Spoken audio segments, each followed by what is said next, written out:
North East Development gi time zone reschedule tawbugi matangda khanagadawri donor ministry ki maikaidagi point manga yawba framework ama present tawgadawri. Agartala da Union Home Minister Amit Shah yauna pangthokadaba North East Council gi humpu nithoi suba preliminary session da saruk yanaba si Minister Nongthumam Biren ngasi Tripura da thungkre. Mifam asida donor minister Jyotiraditya Scindia, Union Minister of State Dr. Sukanta Majumdar amasung North East State singi Minister Singh Saruk Yagani Mifam asida Saruk Yagadaba Union Minister Singh Governor amasung Chief Minister Singh ngasi Agartala Airport da thungkibugalona Tripura gi Chief Minister Dr. Manik Saha MP Biplav Kumar Dev na taram okre.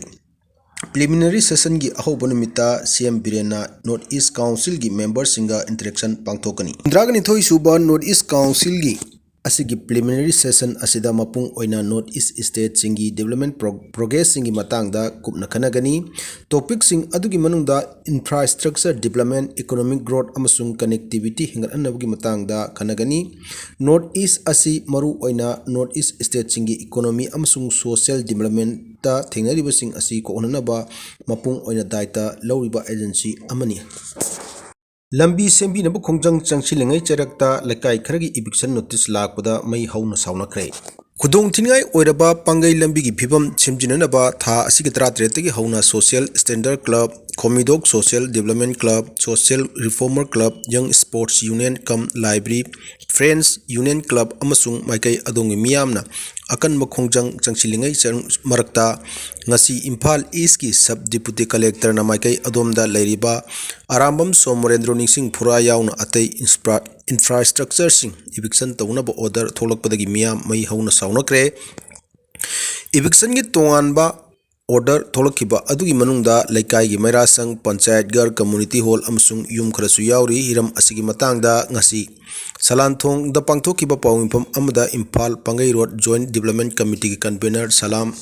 Ibo Bisangna hai sahi asigi January thada Minister Works Minister amsung cabinet PD gi minister da lambi asi semjin binanaba memorandum pisinba laikre adumok pulambi asi sembi debadagi miyamna khongjang changchinaba honabadagi sahi asigi June 15 da memorandum of understanding sign tawnaduna yanaba amagi makhada khongjang handokhibani.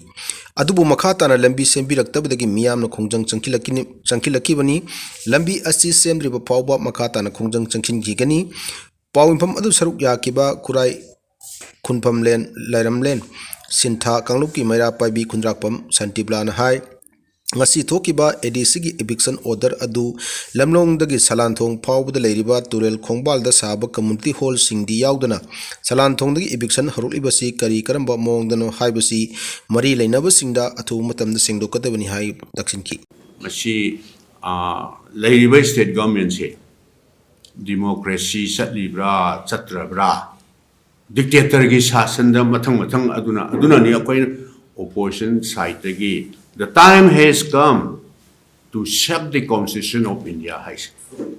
Democracy si chattaba constitution chattaba dictator gi shathan lomda la nabagi mong de chatharapasi masi akoi di constitution kandaba yaroi democracy kandaba yaroi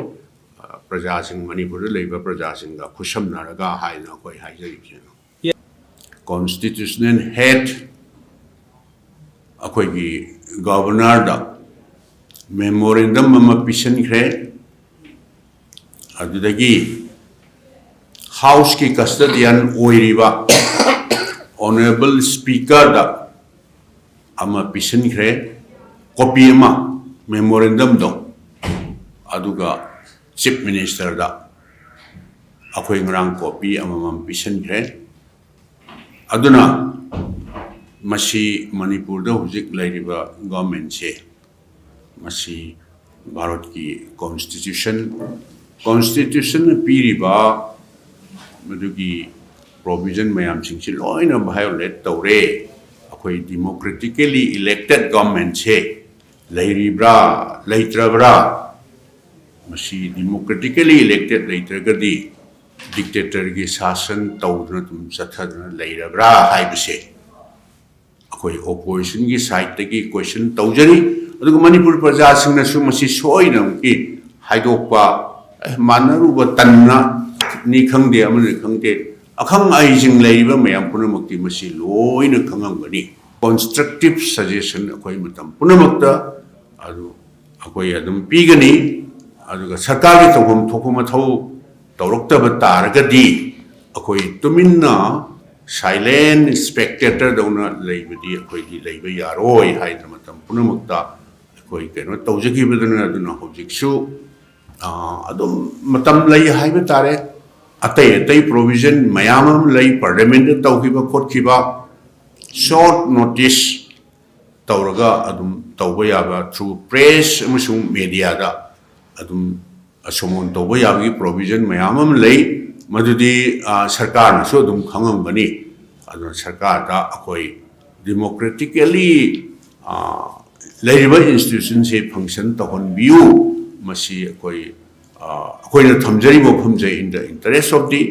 state and the public ni haiba e wafam khasi thamjari